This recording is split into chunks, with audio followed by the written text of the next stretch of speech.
Voyons l'ardoise du sommaire de notre émission de ce soir.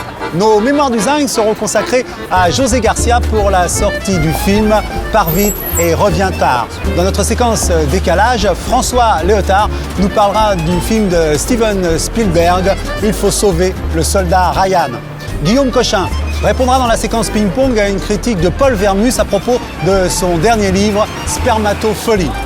Nicoletta nous dira sa passion pour Ray Charles, tandis que Marie-Claude Pietragala nous livrera son journal intime. Enfin, notre performance sera assurée par la comédienne Eva Darlan. Voilà.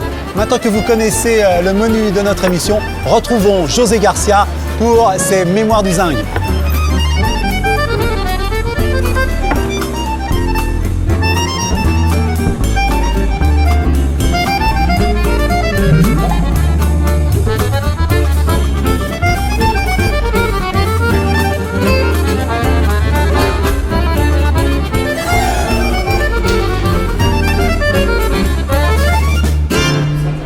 Ce soir, nos mémoires du zinc sont consacrées à José Garcia à l'occasion du film Pars vite et reviens tard de Régis Varnier, film tiré du livre de Fred Vargas, du même titre, José Garcia. Bonsoir. Alors, on m'a dit que vous aviez fait l'école du cirque. C'est vrai ça? J'ai fait un petit passage à l'école du cirque. Ouais. Je voulais voir comment les gens travaillaient là-bas et j'ai pas fait toute la scolarité. J'ai pas eu cette chance, mais c'est passionnant. Mais il en est resté quelque chose, un petit goût de funambule un peu sur les... Funambule, non, mais il en est resté en tout cas une... Enfin, j'ai compris qu'il fallait que je prenne un peu plus en main mon métier d'acteur quand j'ai vu les gens du cirque travailler, quoi. Ah ouais, c'est ça qui a donné, parce que vous avez la réputation d'être un bosseur, un super bosseur, et de travailler les rôles. Et là, il y a un rôle, il fallait entrer dedans, vous étiez attendu. Ouais, en sortir. Et en sortir, ouais. Est-ce que, justement, quand on est entré dans un rôle comme celui-là, c'est Adam Berg, c'est le rôle d'un personnage qui était très attendu, puisque le livre de Fred Vargas, c'est un énorme succès. Ouais. Le personnage était quasiment mythique. Ouais. Et quand on rentre dedans, on est attendu un peu, non? C'est vrai que je ne m'étais pas rendu compte à quel point Fred Vargas avait des fans, quoi. Ouais. Ils ont tout lu. Il y en a beaucoup qui ont tout lu. Ils sont derrière, on va reparler de Fred Vargas, et donc on va parler de ce Pars vite et reviens tard. Le sujet de ce film, comment dire? On est dans Paris, on est Paris d'aujourd'hui, et sur des portes, on dessine ce symbole qui est un 4 à l'envers, qui est en fait le signe de croix quand on ne lève pas la main. Que se passe-t-il? Et on voit apparaître des cadavres qui ont toutes les stigmates de la peste noire. Est-ce que c'est le retour de la peste noire à Paris? Et donc vous êtes appelé, vous êtes à Adamsberg. Et qu'est-ce qui va se passer ensuite? On regarde d'abord la bande-annonce du film. Donc Pars vite et reviens tard, et on expliquera le titre du film après. J'ai un immeuble marqué de 4, place du Louvre. Le 4 à rebours est surtout fameux pour sa valeur de talisman contre la peste. La mort noire. Quelqu'un annonce le retour de la peste.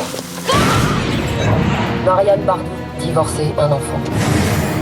Sylvain Marmot. On a interrogé leur famille, aucun lien entre eux. Le type a forcément une logique, ils en ont tous une. Si les causes des décès restent Ils ont mystérieuses, invoqué les risques de contamination par les rats. Il va nous noyer. On pourra plus protéger personne. Quand les animaux qui vivent dans la profondeur des galeries souterraines abandonnent leur habitat naturel, quelque chose est en marche et qui va bientôt émerger. Des suspects? Aucun. Depuis que je suis ici, j'entends vos supporters vanter vos intuitions si géniales, tellement hors normes. Et là, rien. Vous sentez rien.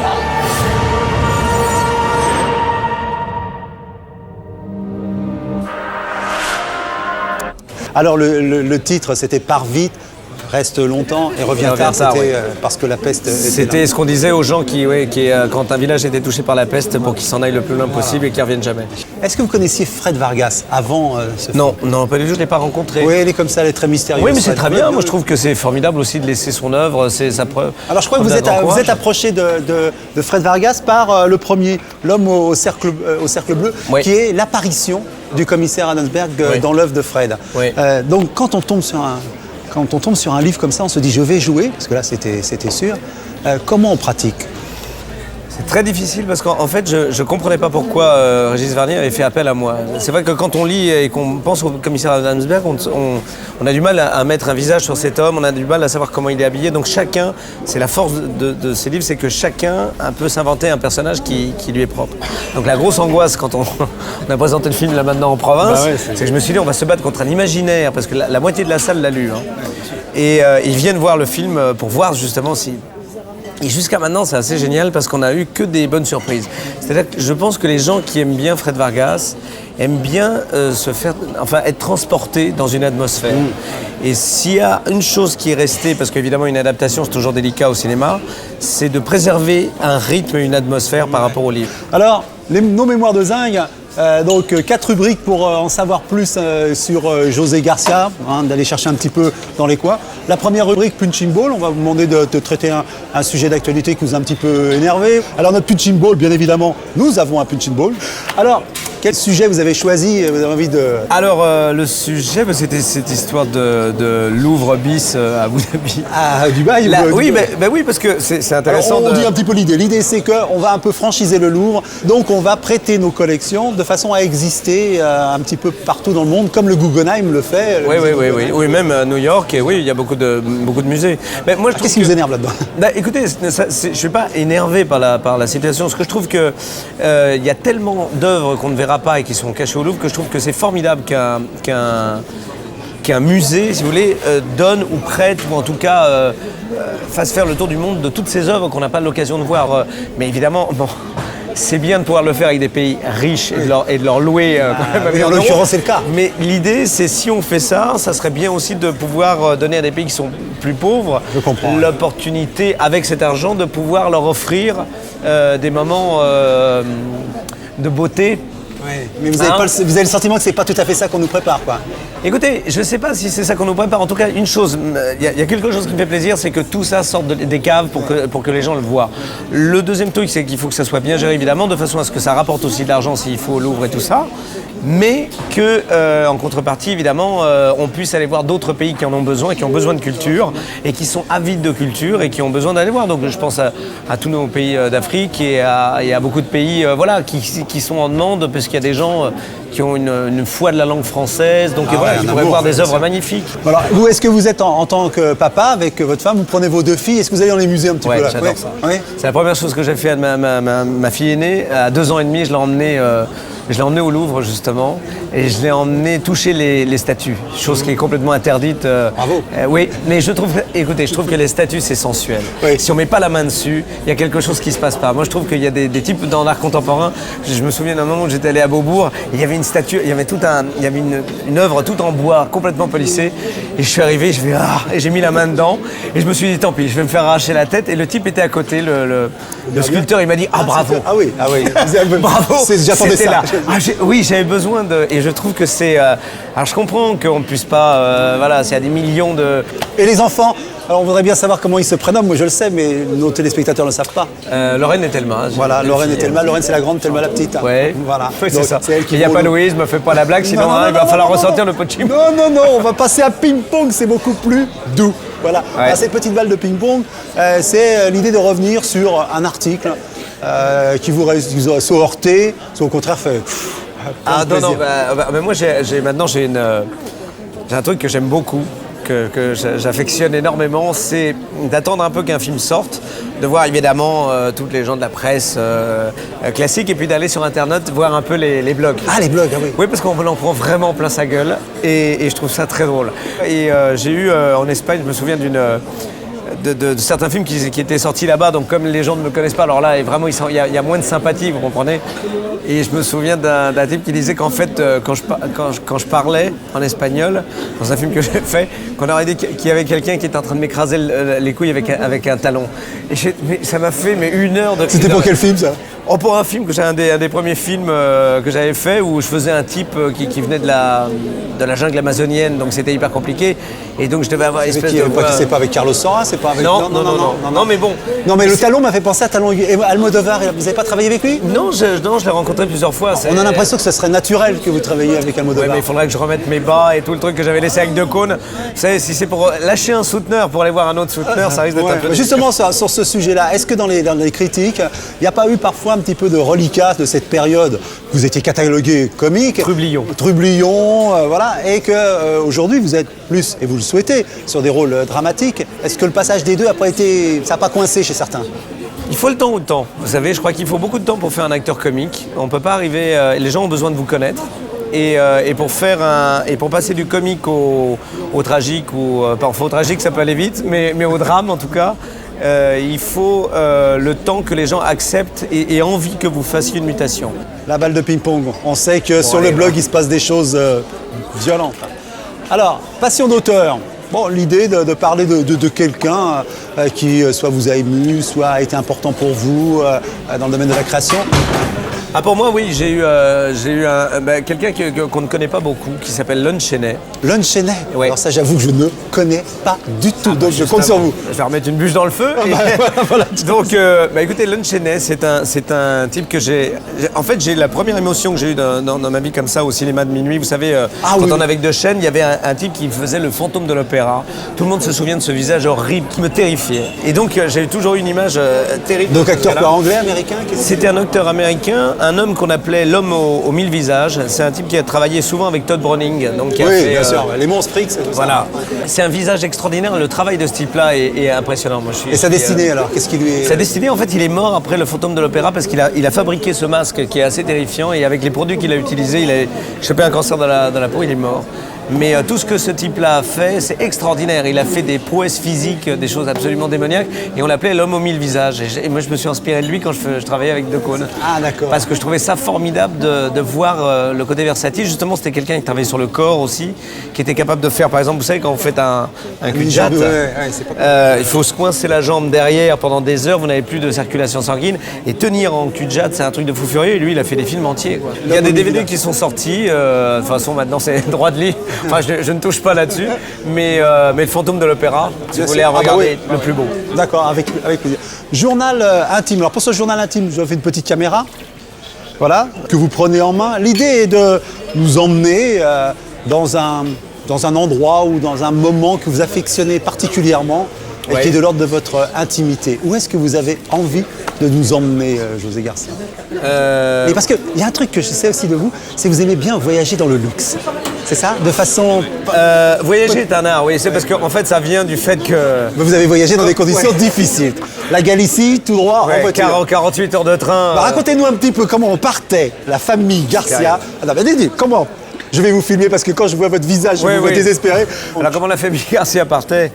Écoutez, à l'époque, et ça existe encore, c'est un train qui existe encore, on partait gare d'Austerlitz, et puis on arrivait là-bas, et puis on avait la bouffe pour 48 heures. Ouais. Vous vomissiez en route, il paraît aussi. Ah oui, c'était assez chaud, parce qu'on arrivait, il y avait un changement, donc on descendait jusqu'à Irun. Là encore, on était en France, c'était à peu près civilisé. La douane. Et après, tout le monde prenait les valises, et il y avait à peu près 10 minutes de changement. Et là, tout le monde se sentait revenu au pays. Donc tout le monde sortait les empanadas, les trucs à l'huile, les frites, les machins. Et je dois dire que là, pour arriver jusqu'à Orly, c'était très fort. Parce que les gens dormaient carrément dans le couloir, c'était partout, tout le monde en chaussettes, donc c'était quand même assez compliqué. J'en ai un souvenir, et depuis ce jour-là, j'en ai gardé... C'est-à-dire que je préfère ne pas voyager, ou alors j'ai fait des trucs beaucoup plus roots, mais pas dans cette espèce de violence et de promiscuité parce que je l'ai fait pendant longtemps. Bon, mais ce sont de beaux souvenirs et de bons souvenirs. C'est des bons souvenirs, oui, parce qu'on arrivait, il y avait un mois de vacances. Bon, il y a de la famille encore là-bas? Oui. Nous, on est une famille d'immigrants. Enfin, tout le monde a été éclaté. Les premiers sont partis couper de la canne à sucre à Cuba. Les autres sont partis au Mexique. Les autres sont partis en Allemagne. Enfin, la Galice, c'est un pays de... Il y a une diaspora à Garcia. Tout le monde est allé entre les Galiciens et les Basques. C'est vraiment on est aux quatre coins du monde. Alors voilà, on a un portrait de José Garcia. Alors avant que vous ne partiez, je voudrais vous faire un petit cadeau. que vous pourrez partager avec vos filles. C'est voilà, beau. voilà, le cirque d'hiver, Sampion, Bouglione, j'adore. voilà, chez Flammarion. Et alors, c'est du cirque à l'ancienne, pas très loin d'un certain moment de Frix, de la parade, du plus grand chapiteau du monde. Voilà, des choses qui... Ah, c'est tout ce que j'ai vu, ça, c'est toute mon enfance. Voilà, bah voilà. Voyez ça, voyez le type là, voilà. Oui, C'est pour ça que j'ai voulu faire ce métier. ouais, le clown. Les Augustes. Ouais, les Augustes. C'est un truc qui me plaît énormément, les Augustes. écoutez, Voilà. Voilà. Vous voyez, regardez, on dirait de Coné Garcia. Voilà, de Coné Garcia. Vous voyez, voilà ce qu'on reste. Et puis, vous savez quand vous avez fait ça, c'est ça qui est génial, c'est que vous êtes toujours à l'abri de vous prendre au sérieux. Oui, ce serait peut-être un péché auquel ça m'étonnerait que vous La souscriviez. gourmandise ou autre Voilà, d'autres choses, toute la gourmandise, chose. toutes Ouais, les gourmandises. La frénésie. Voilà, bon, on vous les souhaite tous les péchés, Merci, sauf merci celui-là. beaucoup Daniel, c'était beaucoup. très agréable, merci.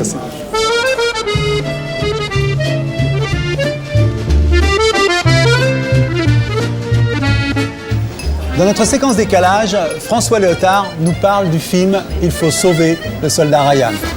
En décembre 2001, François Léotard démissionne de l'Assemblée nationale. En ces temps de scandales et compromissions, il renonce à tout engagement politique et se tourne vers l'écriture. Dans son dernier roman, Le Silence, paru aux éditions Grasset, son héros Simon s'est retranché dans le mutisme. Depuis un certain jour de 1944, bien sûr, il y a un secret derrière ce silence. Le film de Steven Spielberg, Il faut sauver le soldat Ryan, avec Tom Hanks et Matt Damon, sort en vidéo chez Paramount Home Entertainment. Ce film pose une question qui n'est pas seulement valable en temps de guerre. Peut-on risquer tant de vies pour en sauver une seule ? Quand François Léotard répond à cette question, ce n'est pas seulement l'ancien ministre de la Défense dans le gouvernement d'Édouard Balladur qui s'exprime, mais c'est surtout l'homme qui a perdu ses 2 frères, qui se confie à nous et se souvient.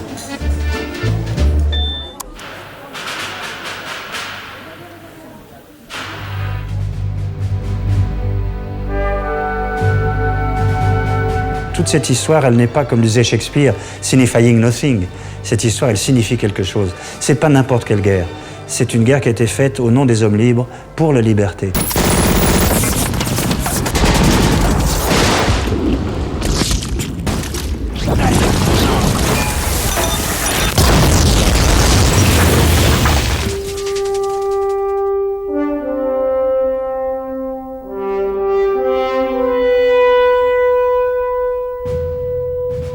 Il faut sauver le soldat Ryan, film de 1998, qui est un film de Steven Spielberg et qui retrace une partie de la dernière guerre, la fin de la dernière guerre, c'est-à-dire le débarquement et bien sûr la progression des soldats alliés en Normandie et au-delà.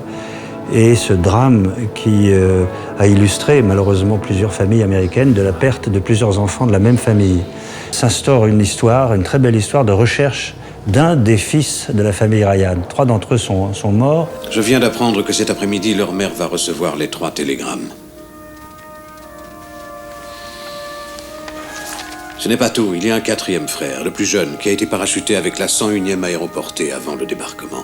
Il est quelque part en Normandie, on ne sait pas où. Donc une équipe dirigée par Tom Hanks, qui est le capitaine de cette équipe, va chercher le soldat Ryan pour le sortir de là. Quelqu'un peut me dire ce qui est logique dans tout ça ? Je veux dire, ça rime à quoi de risquer la vie de 8 de nos gars pour sauver celle d'un seul type ? 20 degrés. Quelqu'un veut répondre à ça ? Raybon, t'as pensé à la mère de ce pauvre imbécile ? Nous étions 3 garçons dans la famille. Je viens de perdre mon dernier frère.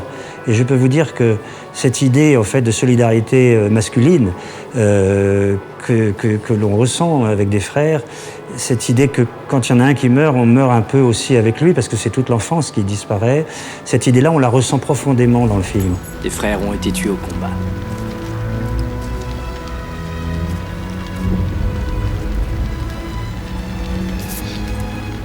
Lesquels ? Tous les 3. Naturellement, on pense à son frère. Moi, j'ai pensé à mon frère Philippe, à celui que je viens de perdre il y a quelques jours à peine. Sa mort m'a donné le sentiment qu'il y avait quelque chose à poursuivre.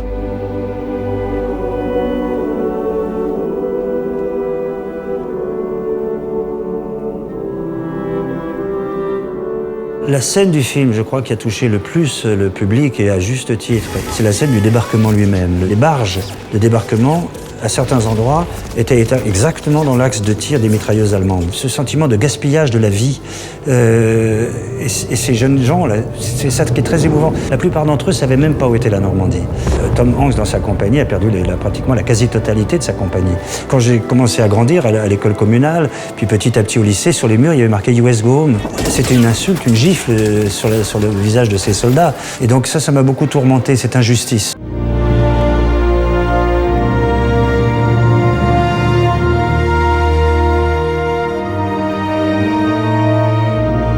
Avant ce film, j'avais gardé le souvenir de Tom Hanks dans Forrest Gump. Et là, je trouve que le génie de ce comédien, et probablement de Spielberg, c'est d'avoir redonné une dimension nouvelle à ce personnage. Je ne connais pas ce Ryan, j'en ai rien à foutre. Ce type ne signifie rien pour moi, c'est juste un nom. Mais si aller à Ramel et le retrouver pour qu'il rentre chez lui, si ça me permet de retourner auprès de ma femme, ben alors, c'est ma mission. Et puis, c'est un personnage comment dire, petit à petit, qui se soude à ces hommes, comme je crois doivent l'être les chefs militaires, c'est-à-dire qu'il couche avec eux, il dort avec eux, il essaie de leur expliquer. Quand tu en arrives à faire tuer un de tes hommes, tu te dis à toi-même, c'est arrivé pour que tu puisses sauver la vie de 2 ou 3 ou des dizaines d'autres, peut-être même une centaine. C'est très beau, ce personnage d'un officier. Vous savez ce que disait Malraux? J'ai fait la guerre sans l'aimer.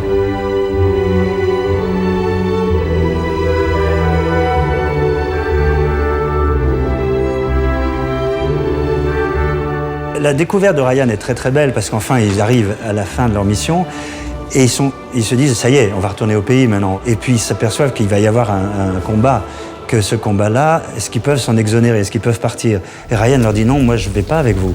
Ça n'a aucun sens. Ça n'a aucun sens, capitaine. Pourquoi je mérite de rentrer? Pourquoi pas un d'entre eux? Ils ont tous combattu autant que moi. C'est ça que tu veux qu'ils disent à ta mère? Quand ils lui enverront bien plier un nouveau drapeau américain? Dites-lui que quand vous m'avez trouvé, j'étais ici, et que j'étais avec les seuls frères qui me restent. Et qu'il n'est pas question que je les laisse tomber. Cette solidarité virile de la guerre, et ils disent bon, on va les aider, c'est les copains.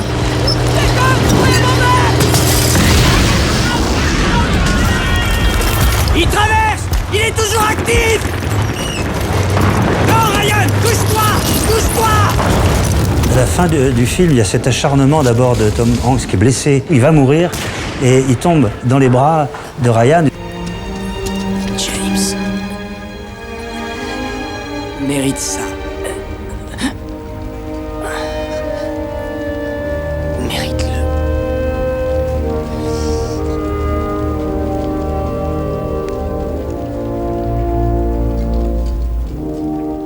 Mérite ce que Victor Hugo appelait l'illustre acharnement à n'être pas vaincu. Le vieux Ryan, donc X dizaines d'années plus tard, vient sur ce très beau cimetière, hélas, magnifique cimetière de Normandie, où il y a des milliers de croix qui sont alignées, et il va vers la tombe de Tom Hanks, du capitaine.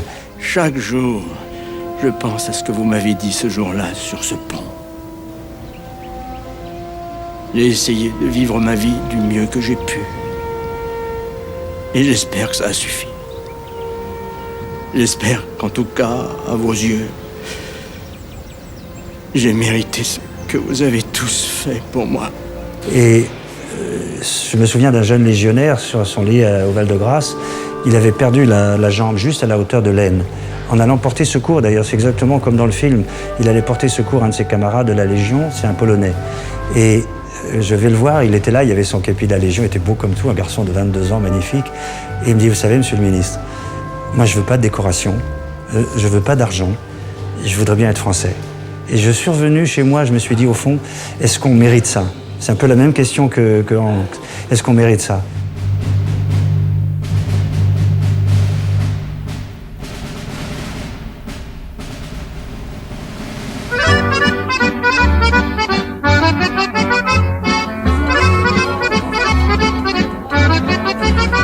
Ce soir, dans notre séquence ping-pong, Guillaume Cochin va répondre à une critique de Vermus à propos de son dernier roman, Spermatofolie, paru aux éditions Jean-Claude Gazévic. Guillaume Cochin, bonjour. Bonjour. Alors, vous êtes une reconversion. Vous avez 20 ans d'architecture avant de venir à l'écriture. Alors vous avez publié en 2001 un roman, Un nuage posé par terre, qui était un peu un Forrest Gump, un personnage à la Forrest Gump. Après, bzzz, ça c'est bien pour se rappeler du titre, en 2005. Voilà, un homme réincarné en mouche.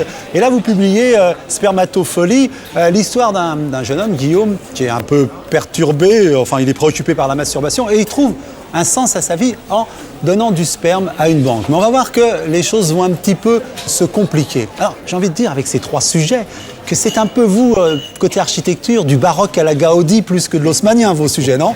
Oui, c'est vraiment ça, c'est du Gaudi. Non, quoi qu'il y a un fil conducteur, et l'idée justement de Gaudi est intéressante, parce que Gaudi, c'est l'éternelle cathédrale qu'on construit. La Sagrada Familia, et c'est un peu ce que j'essaye de faire, c'est-à-dire construire une histoire, et puis que mes histoires se suivent et qu'il y a un sens, retrouver la même facture, et puis c'est des fables à chaque fois. C'est une fable, c'est l'idée de trouver un sens à sa vie. On pourrait même se dire aujourd'hui, dans notre époque, où par exemple il y a beaucoup de chômeurs, qu'on peut faire un parallèle entre le désœuvrement de ce garçon et le chômeur. Mais je crois, c'est un peu, le fil conducteur, c'est comment d'un handicap, on va faire une vie qui va avoir un sens. Parce que ce type, mon personnage, au départ, c'est un masturbateur chronique, mais ça, c'est quelque chose qui... C'est un adolescent, quoi. C'est un adolescent, ça n'a à la limite rien d'extraordinaire, sauf qu'il va tomber dans un truc qui est un véritable dérèglement. Et là, il a cet handicap qui l'empêche de vivre, qui l'empêche de travailler, qui l'empêche de communiquer, qui l'empêche d'avoir une petite amie, qui l'empêche de tout. Et quand il découvre la banque du sperme, il va donner un sens à sa vie. Absolument, on les dit comme ça. Alors on va voir ce que Paul Vermusson dit. Vous lancez et vous l'arrêtez quand vous le voulez. Je peux arrêter n'importe quoi. Absolument. Guillaume Cochin, vous êtes un drôle de personnage, je dirais même un personnage singulier. Certes, je vous connais bien.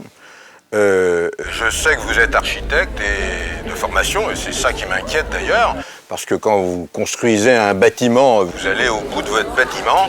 Et là, dans le 3e roman que vous venez de publier, vous n'allez pas au bout. Je veux dire, c'est quand même extraordinaire que tous les livres que vous faites ne dépassent pas la 100... Oui, enfin, la 100 pages, 140 pages, c'est pas parce qu'on fait 140 pages qu'on va pas au bout des histoires. On peut faire un livre de 3000 pages et pas aller au bout. C'est pas une question de quantité. Et je crois qu'au contraire, mes livres, en général, sont assez structurés dans le principe d'aller au bout de l'histoire. Ce livre va quelque part, il y a une chute. Et oui, alors là, il y a rebondissement et chute. Donc. Oui, très précis. Centaines de pages. Alors, est-ce que vous êtes un homme pressé ? Est-ce que c'est un manque d'imagination? Je l'arrête, hein. Non, mais je vous en prie. Non, parce que pour le manque d'imagination, là, je suis pas d'accord, parce que c'est un livre qui est particulièrement bourré d'anecdotes et d'aventures. On peut peut-être vous reprocher des choses, et c'est normal, mais pas le manque d'imagination. Non, mais j'espère qu'il va reprocher. Puis moi, j'aime bien l'idée. À un moment, ça s'arrête alors qu'on aurait aimé que ça aille plus loin. Et alors, je comprends que vous ayez fait que 140 pages sur ce sujet aussi particulier, parce qu'au bout d'un moment, il faut bien que ça s'arrête. Alors d'abord, j'aimerais savoir si vous... Quand il dit qu'il faut bien que ça s'arrête, il faut savoir que le livre ne parle pas d'une masturbation pendant 140 pages. Donc c'est évident qu'à bout de 50 pages... Ce n'est pas l'histoire d'une masturbation, je rassure tout le monde. Oui, c'est pas ça. Vous avez consulté votre psy, si vous allez régulièrement sur le divan, si votre maman s'est occupée de vous ou pas. Enfin, je me pose beaucoup de questions avec vous. Vous êtes vraiment un type étrange, c'est à la fois Dr Jekyll et Mr Hyde. Mais comme tout le monde, particulièrement, c'est un très beau compliment et je suis ravi d'être comme ça. Merci. Il y a une face cachée, une face noire chez vous. Alors, la face cachée, c'est pas forcément une face noire. Mais bon, moi je peux la prendre en tant que noire aussi. D'ailleurs, il faut se poser la question très franchement. Est-ce que ce récit n'est pas autobiographique? Non, moi je me masturbe que 2 fois par jour, je lui réponds. Non, vous n'avez pas les cadences à faire. Il n'y a rien d'autobiographique, encore une fois, c'est une fable. Et mon intérêt était de sortir, de prendre ce personnage et puis après d'aller vers un autre univers. Et bon, je ne peux pas dévoiler toute l'histoire parce qu'il y a pas mal de rebondissements. Ça pose la question des enfants conçus in vitro. On va voir que cet homme va donner son sperme, il va y avoir un retour puisqu'il va être frappé d'une maladie génétique, on ne peut pas tout dire, mais il va y avoir 367 enfants qui vont être effectivement frappés de cette maladie. Donc il y a des rebondissements comme ça, il y a des implications, ça a des conséquences. Oui, et puis ça part d'un truc que j'ai vu récemment, enfin il y a quelque temps à la télé sur un reportage aux États-Unis, où on a de plus en plus de donneurs anonymes qui sont recherchés par leurs enfants, qui cherchent leur géniteur. D'ailleurs dans mon bouquin, ils vont le retrouver leur géniteur. Mais bon, c'est un des rebondissements, bien sûr. imaginaire. Si j'étais très méchant, Je dirais que c'est du jus de poussier, je dirais que c'est de la bouillie pour les chats. Oui. Si j'étais plus condescendant, un peu plus indulgent, je dirais que c'est une fable, je dirais que c'est un conte. C'est ce qu'on a dit. Et si j'étais gentil, je dirais que c'est une nouvelle surréaliste. Parce que le personnage que vous avez inventé, vous ne l'avez pas totalement inventé. Moi, je ne sais pas, est-ce que vous êtes marié? Est-ce que votre femme s'occupe de vous? Justement, si elle s'occupait de moi, j'en serais pas là. Bon, voilà des questions impliquantes. Non, mais voilà.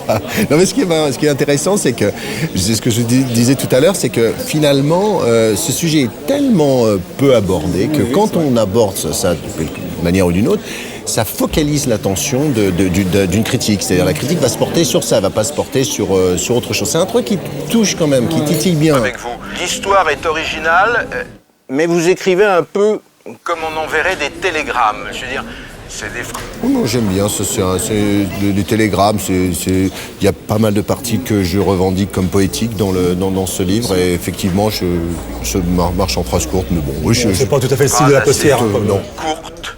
J'ai l'impression qu'au bout d'un moment, l'imagination se tarit. Je me demande si vous n'écrivez pas à la terrasse des cafés. Ah non, à la terrasse des cafés, je regarde les filles, je bois des coups, mais j'écris pas. Non. Voilà, il y a plein de choses à faire à la terrasse des cafés, pas seulement écrire. Ça, c'est très Saint-Germain-des pour éviter qu'on c'est écrive. très Saint-Germain, ça. Vous êtes vraiment un homme pressé. Il n'y a pas une grande richesse dans le vocabulaire. Que dire sur l'avenir de ce livre, si ce n'est que s'il ne passe pas à la postérité, il passera probablement entre toutes les mains, en tous les cas, en tout bien, tout honneur. Ouais, formidable. Il a voulu faire une chute en plus. Non, mais elle est pas mal sa chute, mais bon, il a été parfait. Moi, je trouve qu'il faut d'ailleurs qu'il le lise un peu plus, ça va se décontracter en le disant. Non, c'est bien. Puis la critique, de toute façon, c'est un vrai bonheur d'être critiqué. Ça veut dire que j'adore. Ça veut dire qu'on est lu. Voilà. Alors ce soir, donc on parlait de Guillaume Cochin, Spermatofolie chez Jean-Claude Gazevich. Voilà. En tout cas, Guillaume Cochin, merci beaucoup. Merci mille fois, c'est Puis moi. ça nous a donné envie d'aller revoir la Sagrada Familia de Gaudi à Barcelone. Et ça, il faut la voir parce que c'est vraiment magnifique. Merci beaucoup.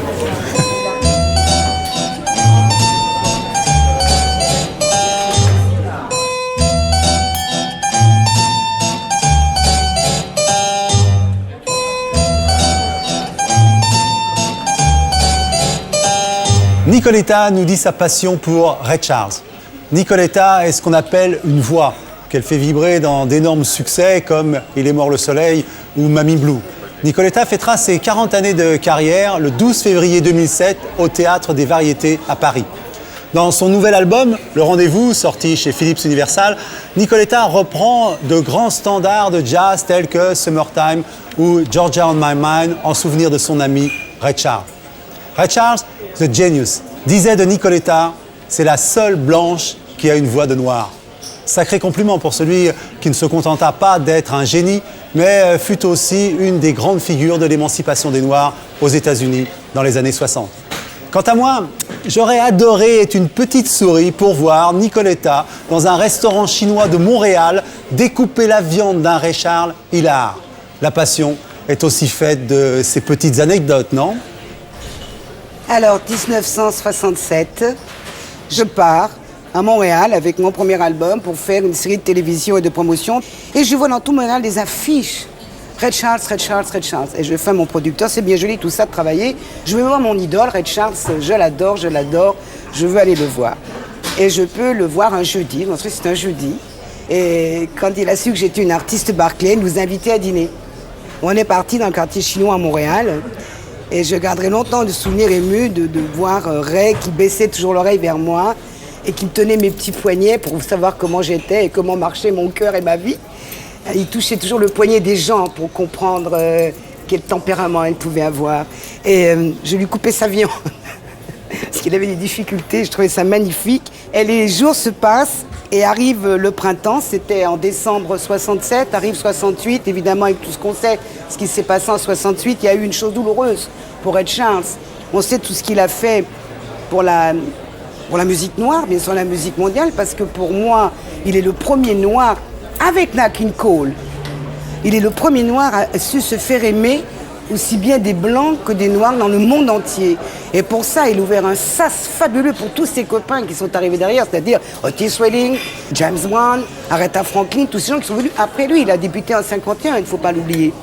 Et donc, il perd Luther King, ça a été terrible pour lui, et il perd Bob Kennedy.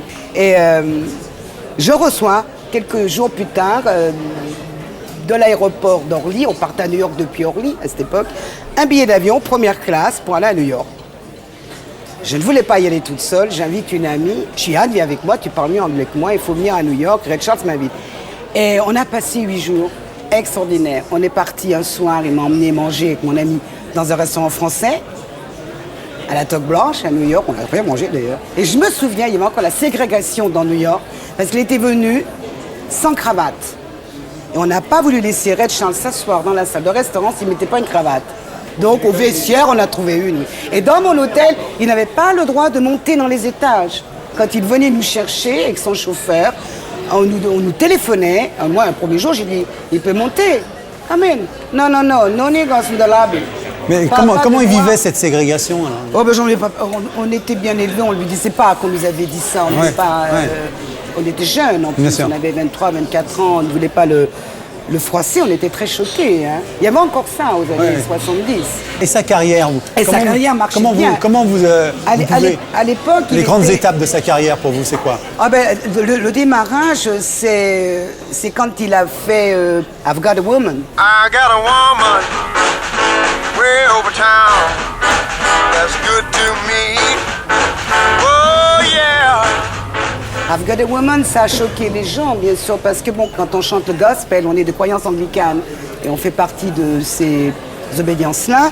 Et il a dû chanter du gospel jeune. Alors, il a créé cette musicalité empreinte de rythme, de rhythm. Vous savez, l'altération du temps et cette façon unique à lui de jouer du piano avec ce balancement. Et il osait mettre Alléluia dans des termes. Mais c'était pas sacré ce qu'il chantait, c'était j'aime ma nana, elle est super, et quand je l'ai au téléphone, etc. Mais Georgia on My Mind a une histoire, parce que c'est devenu l'hymne officiel de la Géorgie. J'ai appris ça. Après qu'on lui ait interdit à un moment de chanter. Mais comme il sait, évidemment, il était très seul, il a travaillé très fort. Aux États-Unis, quand on devient une star, ça va très très vite, encore plus vite que chez nous. Et c'est les tournées. Et il est tombé dans l'héroïne. Après quelques années de carrière, c'est dans les années 58, 60, etc. Je pense que c'est à cause de la solitude. Je pense qu'on prend toujours ce genre de choses quand on se sent très seul. On a déjà un manque à la base. Est-ce que la ségrégation lui posait? Oui, il a eu. On sait les problèmes qu'il a eu. Bon, il a fait de la prison déjà, ce qui est terrible. Parce que, bon... Donc, quand je dis il a été un militant... Comme il a défendu certains endroits, il refusait de chanter là où il y avait la ségrégation. Quand il est arrivé dans un certain état, je me souviens plus d'état, je crois que c'était là où il y a le Ku Klux Klan. Comment s'appelle cet état? En Alabama. Voilà, dans le sud, on l'a piégé. On l'a piégé sur cette affaire d'héroïne et il a fait de la prison et il s'est désintoxiqué. Il a vraiment réussi sa désintoxication, parce que quand je l'ai connu en 67, il ne prenait vraiment pas ce genre de choses. Absolument pas, il était complètement... Et vous, votre Ray Charles, ça donne quoi, Georgia on My Mind, par Nicoletta?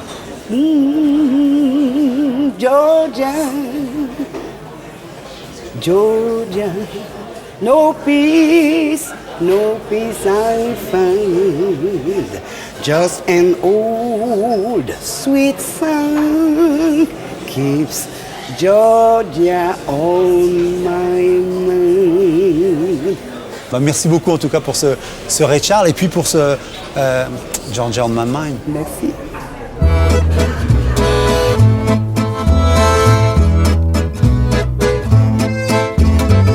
Le 22 décembre 1990, à l'Opéra de Paris, Marie-Claude Pietragala est nommée danseuse étoile par Patrick Dupont.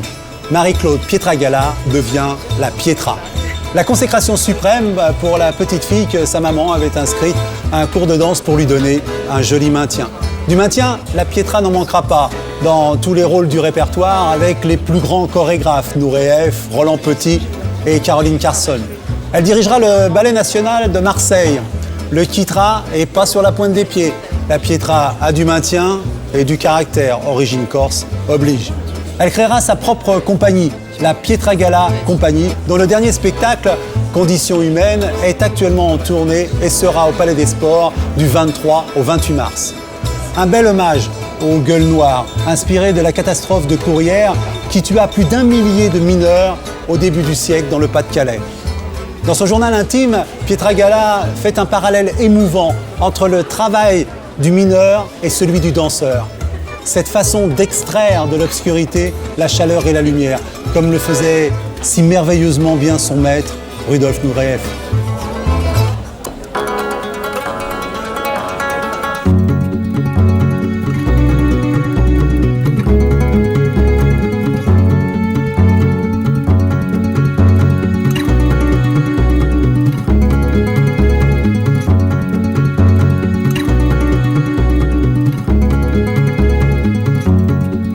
J'ai choisi cette phrase de Jaurès, le courage, c'est de chercher la vérité et de la dire, en sous-titre de Conditions humaines.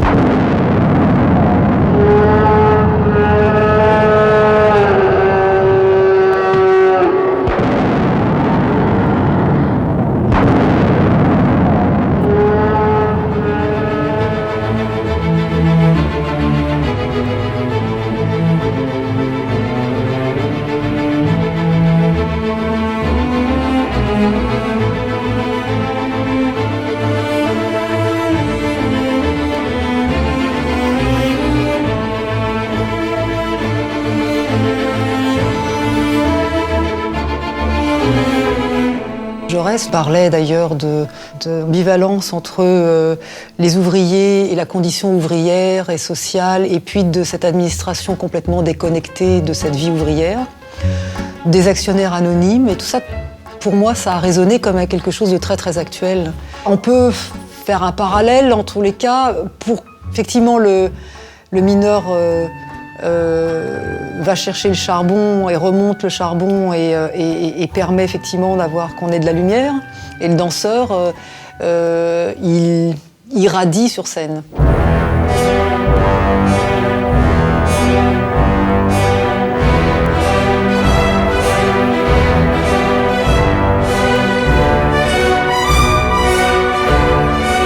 Papa corse, avec un tempérament bien trempé. Il m'avait mis une maxime de Napoléon, il m'avait dit qui disait quand on veut fortement constamment, on réussit toujours. Donc j'avais ça comme ça dans ma chambre. Je trouve que c'est une phrase, effectivement, il faut avoir de la volonté, on n'a pas tout comme ça naturellement, et surtout pas quand on est danseur. C'est vraiment un travail qu'on remet au quotidien, et même actuellement, je pense que rien n'est acquis. Et j'ai envie au quotidien de me surpasser, et d'apprendre, et de faire des rencontres, et de travailler sur d'autres pièces chorégraphiques qui vont m'emmener un peu plus loin. Et voilà, donc c'était une maxime que j'ai un peu gardée en tête.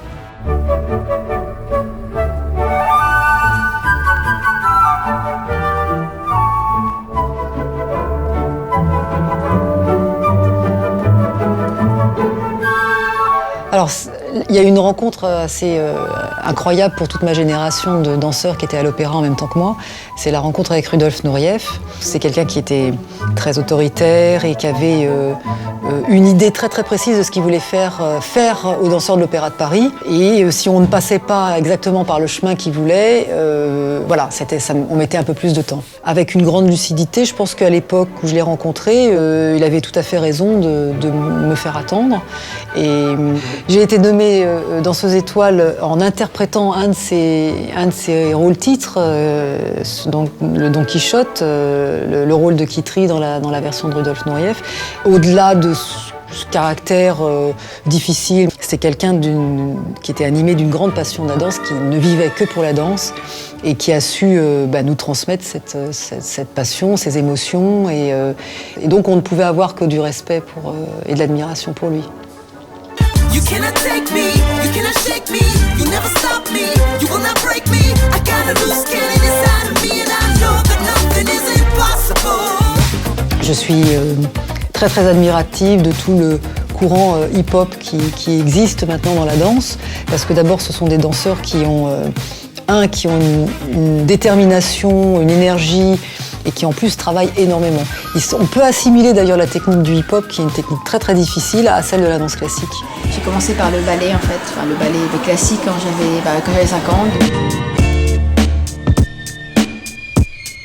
Et je pense que pour les artistes, c'est toujours très intéressant de pouvoir se confronter justement à d'autres techniques qui ne sont pas la technique qu'ils ont appris dans l'enfance. Et, voilà, et c'est ce que j'essaye de faire, cette émulation avec mes danseurs, justement, et que chacun puisse nourrir l'autre. Moi, je ne me sens pas du tout comme mon enveloppe charnelle, donc c'est ça qui est bizarre. Enfin, je pense que ça fait ça à tout le monde, parce qu'on est un peu tributaire de son physique. Moi, je suis brune, méditerranéenne. Les gens souvent pensent que je suis quelqu'un d'assez froid et mystérieux. Et moi, je me sens pas comme les gens des fois me perçoivent. Donc c'est pas simple de parler de soi puis d'être tout près du miroir comme ça. Je crois que le corps il ment pas, alors que bon, on peut s'en sortir avec une pirouette quoi. Au niveau des mots, on peut arriver à ce que les mots soient dans le bon sens quoi. La danse, c'est poésie, la poésie du corps, la poésie de l'esprit. Mais je crois que c'est surtout la poésie qu'on a à l'intérieur de soi et de ce qu'on veut transmettre aux autres. Mais ça n'est que de la chair et du sang et de l'humain, surtout. C'est ça qui est important. Et de la grâce, hein.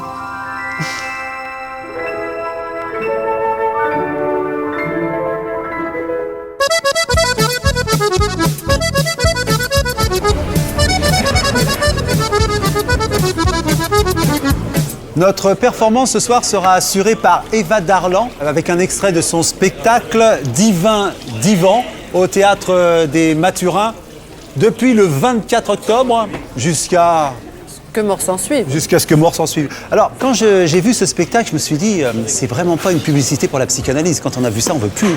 Mais c'est ni une publicité, ni une contre-publicité. Je crois que chacun fait ce qu'il peut avec ses tourments. Oui. Et dans cette vie difficile, dans cette chose difficile qu'est la vie, alors il y en a, c'est la religion, d'autres c'est le coiffeur, certains le sport, et d'autres la psychanalyse. On fait ce qu'on que vous connaissez bien, parce que vous avez donc suivi une psychanalyse pendant plusieurs années. Oui, bon, oui, voilà. oui, tout à fait. Voilà. Oui, comme beaucoup d'ailleurs. Oui, voilà. Et donc vous en avez tiré un certain nombre de portraits, 12 portraits, un peu les apôtres de la psychanalyse, peut-être, oui, il y a quelque chose de ce genre-là. Alors il y a une veuve qui est un petit peu en manque d'hommes et qui fait des lapsus et qui ne s'en rend même pas compte. Oui, mais c'est-à-dire que cette pauvre femme que j'ai rencontrée dans ma vie, j'ai rencontré une femme âgée, très âgée, dans les 80 ans, qui venait de perdre son mari et qui, pendant 4 jours, a dit un mot pour un autre, mais que des horreurs.